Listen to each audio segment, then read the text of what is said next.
Is number 3 really lucky? We're going to find out. It is yard sale day. Well, technically it is estate sale day, but people watch more videos with the word yard sale in them, so we're going to call it yard sale.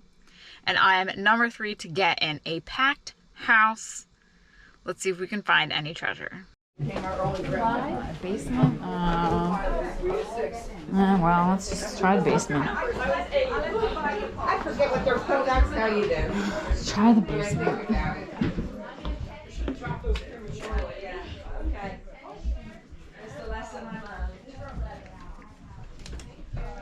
Try the basement. I know like older Nike does well, but I have no clue. Ooh, that's a little Christmas rug. Let's grab that. No clue what I'm even doing. I just get too much anxiety. That's cool. That's candles. Oh goodness. Something about old garbage here, huh?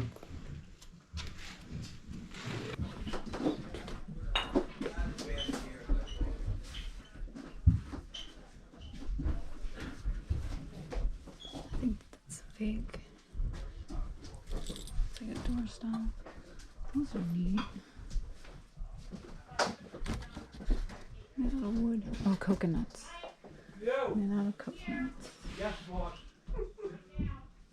Right now, right this minute, not later now.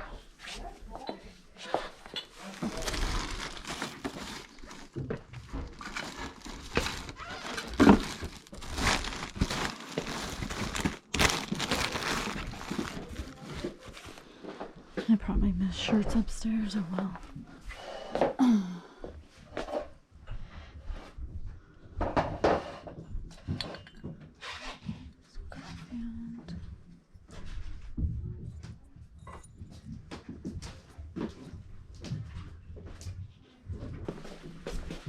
Roger Rabbit.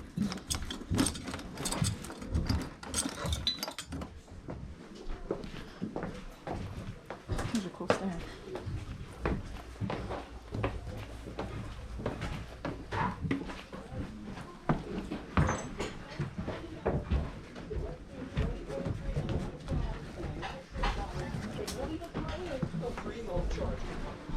Oh wow. There's stuff everywhere.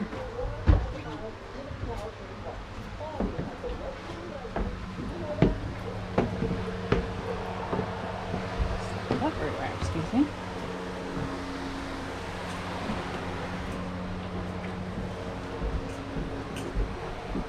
Lots of t-shirt people here.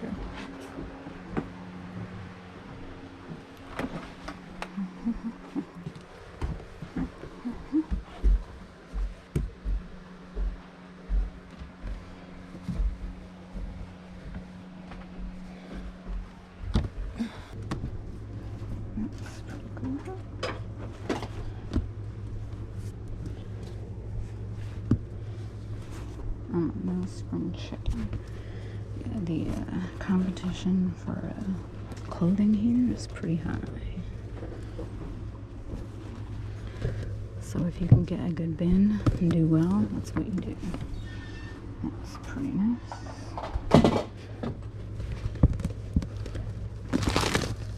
What's that? Sweater?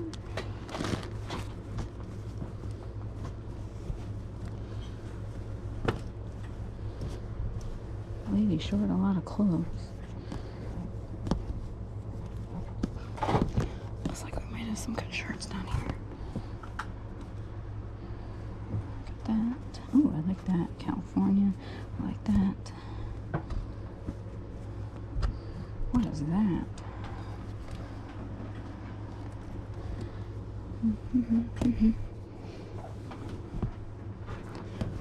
Halloween. Oh, another California one. Hollywood. Kingwood Beach Club. She must have went on a lot of cruises because there's a lot of like cruise shirts here. Italia. Oh, jeez. I'll have to flip that back over. St. Thomas. It's a nice bright color.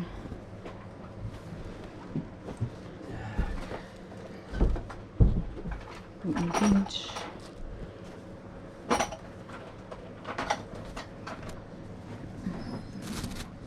What's that guy? Another beach one. Place in the sun. These are nice and thin. That's what's nice about them.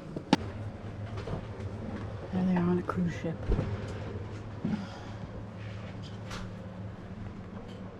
Alright, let's go to the next one. Look at that lamp. That's 80s if I ever saw it. What's this bag? That's cute. Laundry. Might as well see what's over here. Looks like we have purse upon purse upon purse. Wish I knew something about purses. Headbands. This lady was a lady of the 80s. Cassettes. Weird on Yankovic cassette.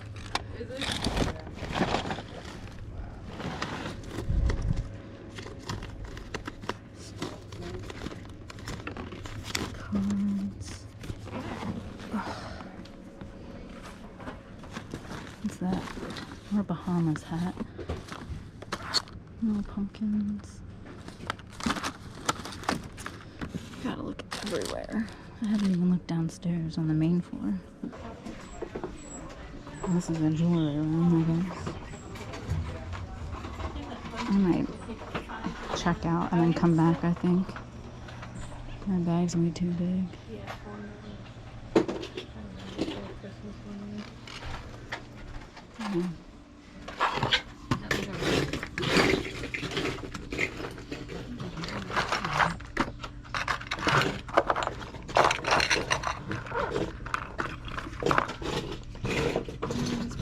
These are $3.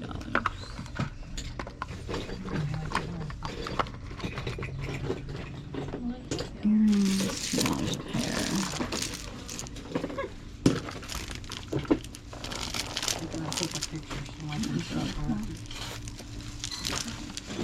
You can't believe it. No.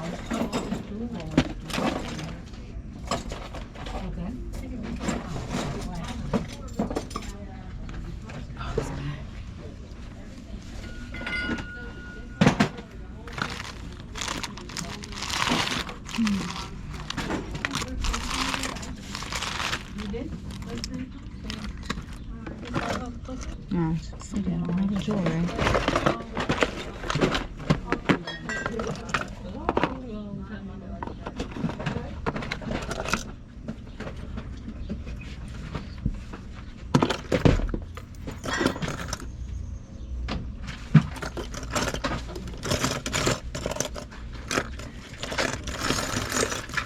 Let's go to the holiday section.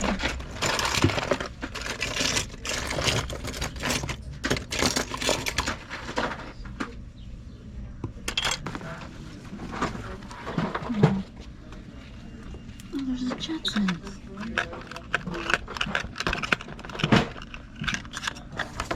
I gotta get the Jetsons. Oh my God.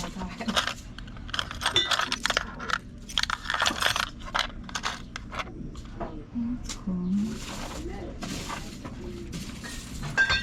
Cigar records. Here's Blondie. Oh, Party on the Raider. Casey and the Sunshine Band. Willie Bull. Willie Bull. Yellow. Willie. Moody Blues. On the Threshold of a Dream. Olivia. There's actually some really good ones. Bob Seger. Iron Butterfly. Oh, that's cool. Oh, Harry Chief. Another Bob Seger. Blue Oyster Cult. No, those don't have colors. These are real dirty.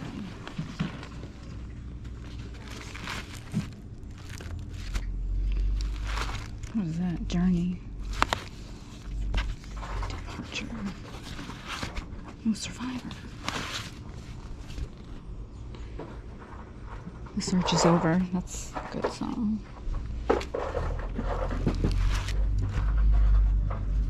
cool.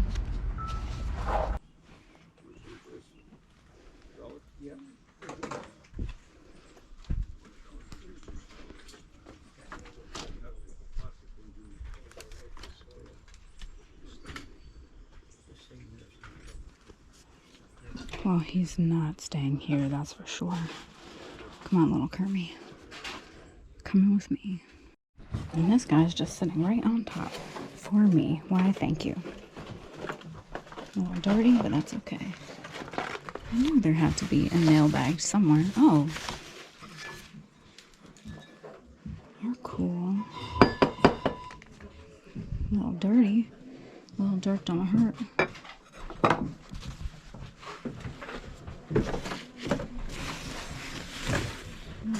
my gosh, that's massive.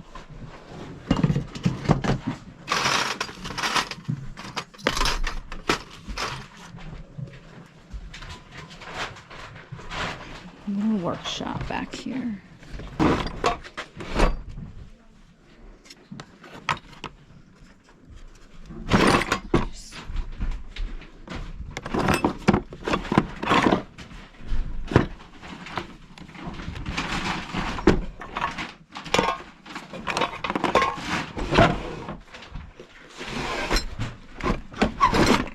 More tools.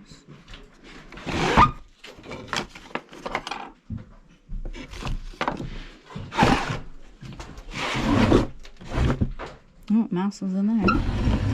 Now that is the type of estate sale that I love, where you have the liberty to look in the drawers, look in the closets, look under the beds, where anything and everything is for sale.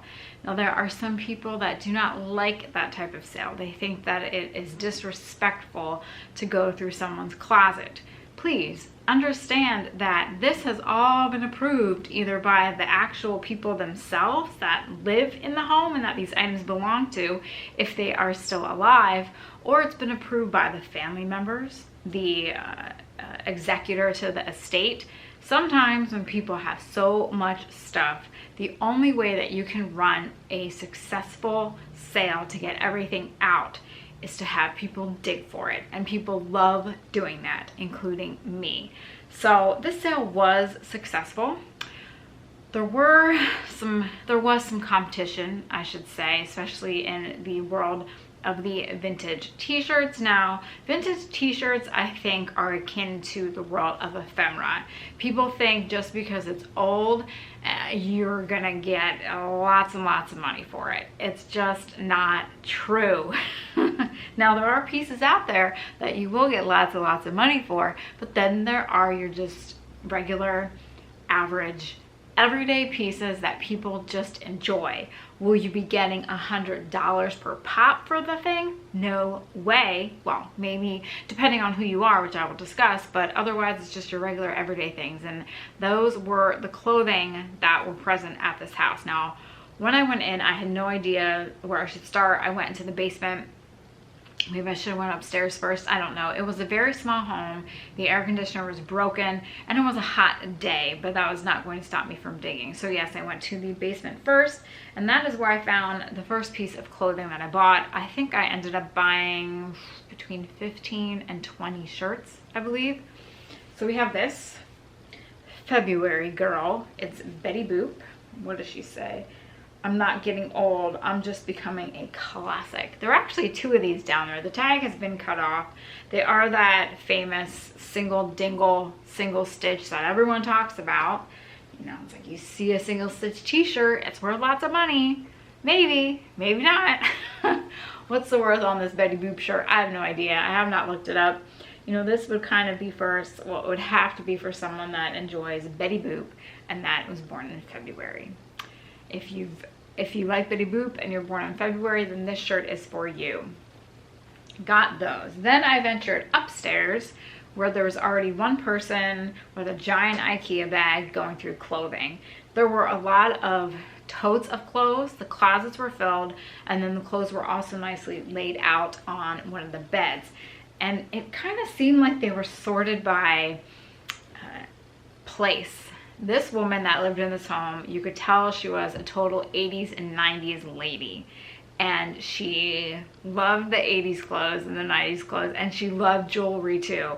An entire table filled with earrings and necklaces and pins, Looking back now, I wonder what the price would have been if I would have asked them, what do you want for every piece of jewelry? Like if I buy all the jewelry now, what do you want?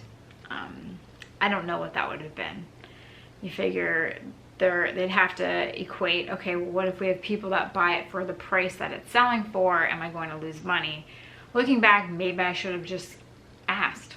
They also could have said no, you know, we want to get what we can now for it. But anyway, but yes, the woman, 80s, 90s, loved jewelry, must have loved to travel too. There were a lot of cruise related items, and it seemed like all the shirts that she had were related to travel. It looked like a lot of souvenir shirts. Which, are they worth a lot of money? Are you getting rich selling souvenir shirts? It highly depends on who you are.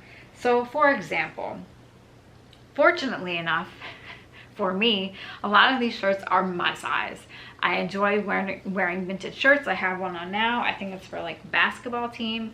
I like how they feel. I like the style of them. I love the graphics that are on them. And if I can pick them up for $1 or less a piece for me to wear, I'm going to wear them. So what is the reselling value? I don't know. I'm not interested in it because I'm going to wear it. Now, if this woman, instead of the travel shirts and the souvenir shirts, if she would have been a rocker chick and went to the 80s hair bands and the 90s bands and kept all those shirts, there would have been, I don't know how much money in those tubs, because those type of shirts are where the money is, even though that is a sliding scale, I guess you could say, in terms of value. But for these shirts, so get back to my point. I mean, look at this. It's so cute. The color, the graphics. I got the California tub. In the one bedroom, it was a tub of just California stuff. So we got that one. We got this one, which is kind of like that one. But we have some shells. And there's a little hermit crab too. I mean, they will fit perfect. This one, which is really neat, it's San Francisco. I can imagine wearing this on the boardwalk down at the beach. So you have some whales, you have the Golden Gate Bridge, and then you have the iconic trolley. Now, in regards to what is it worth? Taco Stacks and I, because we know a lot of the same people and we deal at a lot of the same auctions and sales, we come across shirts that we think are really fun, such as this. We'll put it up on eBay, up on Etsy, and not even for a lot of money. Maybe $18.99, $24.99, you know, cheap. And there's nothing. It'll sit there for a month, 2 months, 3 months, 4 months, nothing. So then we figure, you know what, forget it. We're not gonna bother. And again, on these online platforms, you're reaching how many people? You're using the right keywords, you're taking good pictures. You're like, someone is going to search for a San Francisco shirt and want to buy it, but no. So what do we do with those items? A lot of times we sell them for a very, very cheap price to our friend whom we refer to as Basketball Guy.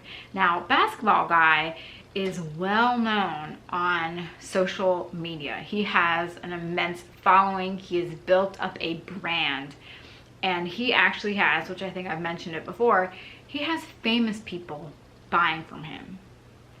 A lot of people that are influencers, or that are into that, you know, the pop culture. You know, when Channing Tatum and the Kardashians are buying things from you, I guess you can say you've reached the big time.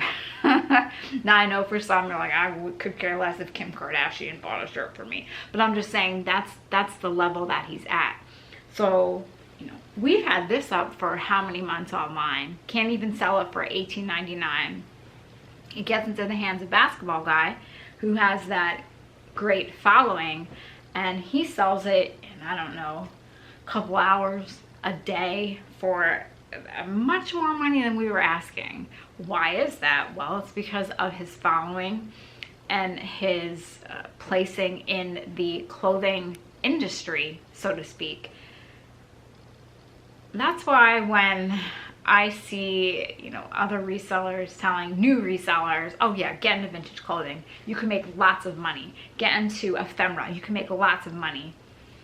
Not all the time. It's largely about who you know, who you are, and what type of following that you have. And I think that that little scenario that I've just stated with Basketball Guy is a prime example. Now, you know, would I ever reach that level? I don't know.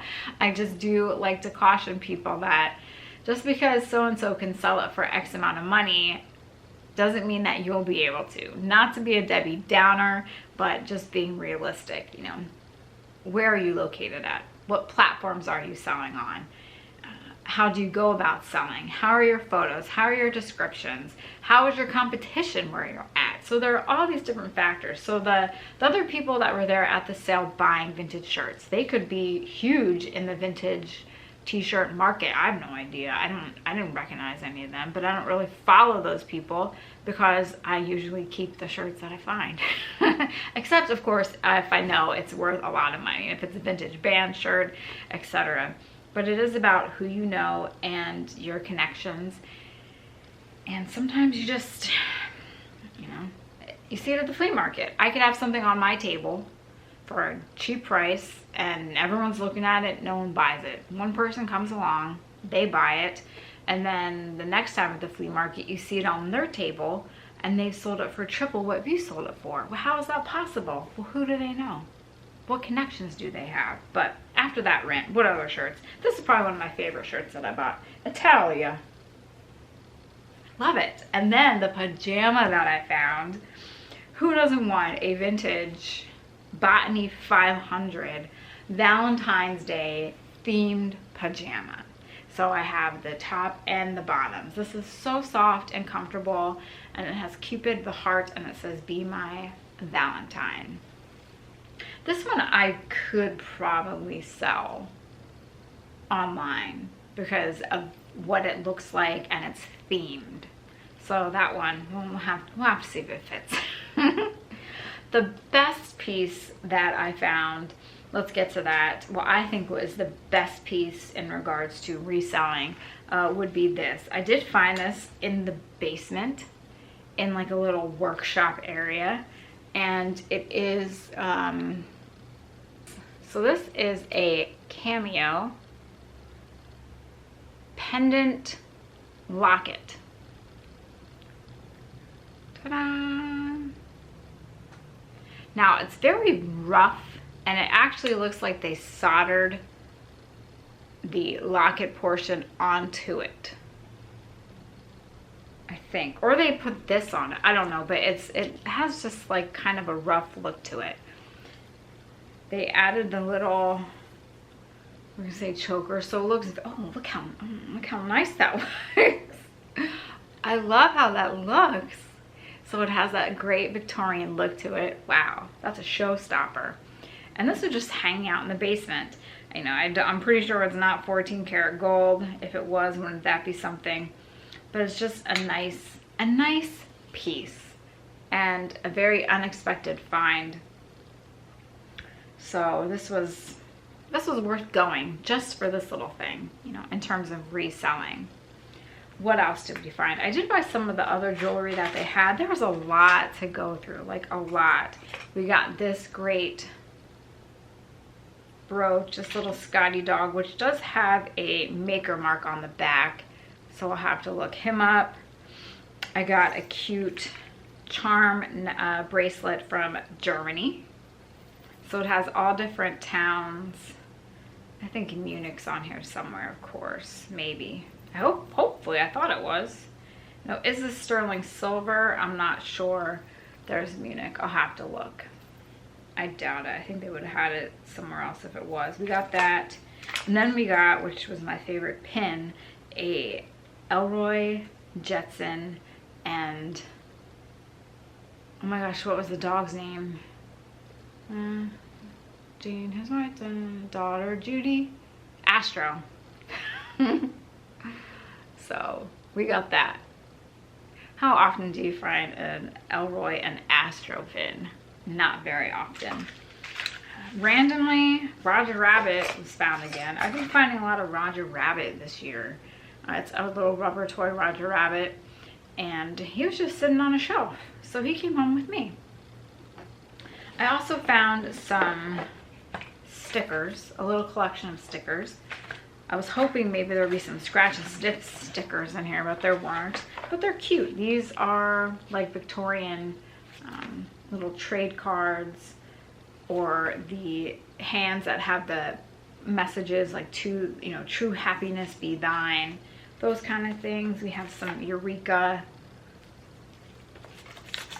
flowers, more flowers, sincerely yours with love. So I thought those would be good to go up eventually on Etsy. I did also find that nail apron in the basement. That was a bit dirty, so that is currently being cleaned. We found Kermit. If I got that on camera, I found a Kermit the Frog plush out in the garage. He was really dirty, so he's going to have to be cleaned as well. And then I even found a photo album. And there are some really neat snapshots. We have Christmas, we have local. There are some snapshots in here from Dutch Wonderland, which is, I believe it's Dutch Wonderland, which is a little amusement park in the, I forget which area. It's not in Lancaster, out there, but it was a place that I went to as a little kid. So I'll have to look through these. Maybe I'll do a little slideshow of some of the photos. And that may have been it. So I didn't get a good number of shirts. You know, I can probably take them to the flea market and make a few dollars on them. The ones that I will not be able to fit, I'll have to see if any can go online, if there is a market for them. I'm really not a fan of measuring and noting any stains, rips, tears, pinholes, etc. Because when you are dealing in the vintage shirt industry, especially if it is a shirt that is worth a lot of money, you need to make sure that you note every single one of those things. Even if it's the tiniest, tiniest pinhole, if you can see it, they're gonna know it when they buy it. And if they're buying it for, you know, $80, $90, $100, $200, $300, $400, $500, you're gonna want to make sure that you tell them. Man, again, 80s and 90s themes. We're getting close here. We are getting close. This year has been the year of cleanouts where we get to that 80s and 90s, you know, door, and we're able to open it. And there's just a little, it's like we're in a little foyer, and we have to get past the foyer into the full house. We're getting there. We are getting there. And hopefully when we get there, it's cleaned out and it's all ours. We shall see. But it was a great sale for me. I truly, truly love going to these types of digger sales. It's really fun to see what people have collected and what they were like and what they enjoyed. This woman obviously loved to travel. She loved wearing cool t-shirts. She loved her jewelry. She's probably like a really neat lady in the 80s and 90s, neat chick. So now I get to wear some of her shirts and just have fun. Girls just want to have fun, like Cyndi Lauper said. And that was what this estate sale was all about. Fun, finding some things, learning some more in the reselling world about what can and can't be resold, how much it goes for, and also who you are and who you know. But anyway, thanks for watching. If you're going to your estate sale, bring your bag, bring your flashlight, and get ready to dig. Have a great day. I will see you all next time for the next adventure here at Paper and Moose.